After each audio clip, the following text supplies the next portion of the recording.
Hola a todos, continuando con nuestro curso bíblico, seguimos abordando las cartas de San Pablo. En esta ocasión, en esta séptima entrega, nos vamos a abordar a la carta a los Efesios y a las Tesalonicenses. Espero que disfruten de estas hermosas cartas de este apasionante apóstol de Jesucristo. Hola a todos, continuando con nuestro curso bíblico, seguimos trabajando las cartas de San Pablo. En esta séptima entrega abordaremos la carta a los Efesios y a los Tesalonicenses. Primero vamos a abordar la carta a los Efesios. Éfeso, situada en la desembocadura del río Lico, era en tiempo de San Pablo la población más importante de Asia Menor. Allí se detuvo el apóstol a finales de su segundo viaje apostólico y más tarde al comienzo de su tercer viaje.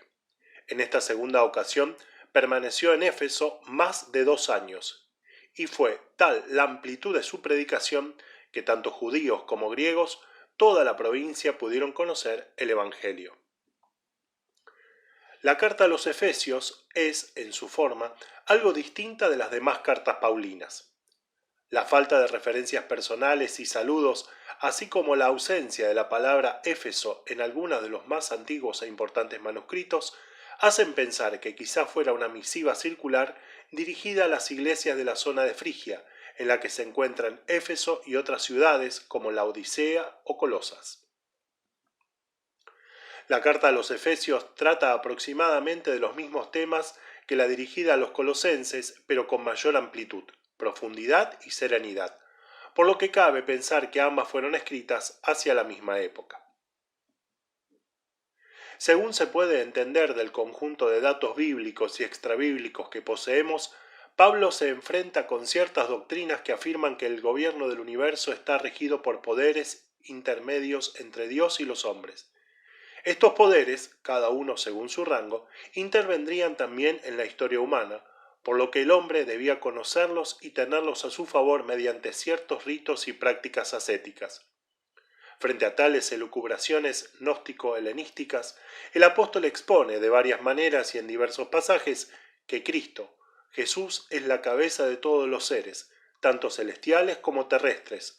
Su señorío es absoluto, Él es el Salvador de todos. Ninguna realidad existente puede sustraerse al señorío de Jesucristo, cuyo cuerpo es la Iglesia. Comienza la carta con un grandioso himno o cántico, en el que se alaba el plan salvador de Dios llevado a cabo por Cristo en favor de los elegidos, de la Iglesia y de la humanidad.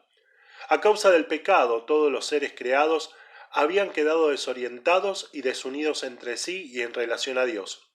Pero ahora, mediante la redención operada por Cristo, son reconducidos a la unidad entre sí y con Dios, ya que Cristo, encarnado y glorificado, ha sido constituido cabeza de todos ellos.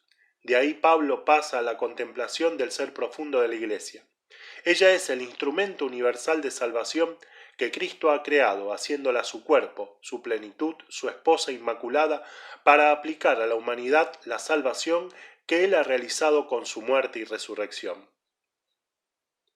Como es costumbre en el apóstol, de la doctrina teológica extrae las conclusiones prácticas, morales y ascéticas.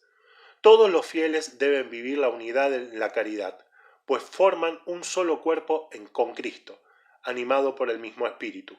De ahí descienden las explicaciones concretas, los deberes de los cónyuges, padres e hijos, señores y siervos. Todos deben vivir con la misma exigencia, pues todos reciben el influjo vivificante de la cabeza que es Cristo Jesús. Pasamos ahora a la carta a los Tesalonicenses. Las cartas a los Tesalonicenses, escritas unos 20 años después de la muerte de nuestro Señor, son seguramente los escritos más antiguos del Nuevo Testamento. San Pablo, con Silas y Timoteo, llega a Tesalónica, la capital de la provincia romana de Macedonia, en la primera fase de su segundo viaje apostólico, y allí predica el Evangelio. Obtiene abundantes frutos de conversión y funda una comunidad cristiana de la que se siente santamente orgulloso. Pero pocos meses después, a causa de las insidias de algunos judíos, se ve obligado a salir de forma imprevista de la ciudad y con ello a interrumpir la formación cristiana de aquellos fieles recién convertidos, que se encontraban en una situación difícil a causa de la persecución iniciada por los judíos.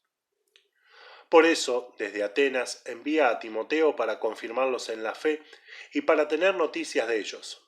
Entretanto, Pablo se dirige a Corinto y así se reúne con Timoteo, que le da la alegre nueva de la perseverancia de los tesalonicenses en la fe y en la caridad a pesar de las dificultades y persecuciones. Timoteo informa también de algunas cuestiones que les inquietan, la suerte de los difuntos y la segunda venida del Señor o parusía. Entonces el apóstol, en el invierno del 50 al 51, les escribe la primera carta con el fin de completar su predicación anterior. La envía por medio de Timoteo y con ella quiere también tranquilizarles sobre la suerte de la que ya habían muerto en la fe del Señor. Estos, vienen a decirles también, participarán de la resurrección de Cristo, porque cuando Él vuelva a ellos, resucitarán en primer lugar. Sin embargo, algunos no entendieron bien la enseñanza del apóstol y pensaron que la parusía del Señor iba a ser inminente. Incluso algunos quienes comenzaron a abandonar su trabajo. Estas noticias movieron a Pablo a escribirles de la segunda carta unos meses más tarde para deshacer de aquellos equívocos.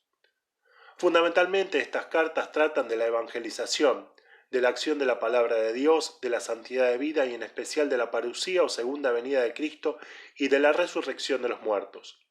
Los tesalonicenses no deben preocuparse, les dice San Pablo, ni perder tiempo lucubrando sobre estas cosas, sino tratar de vivir santamente y trabajar con honradez a la espera de la definitiva venida de Cristo.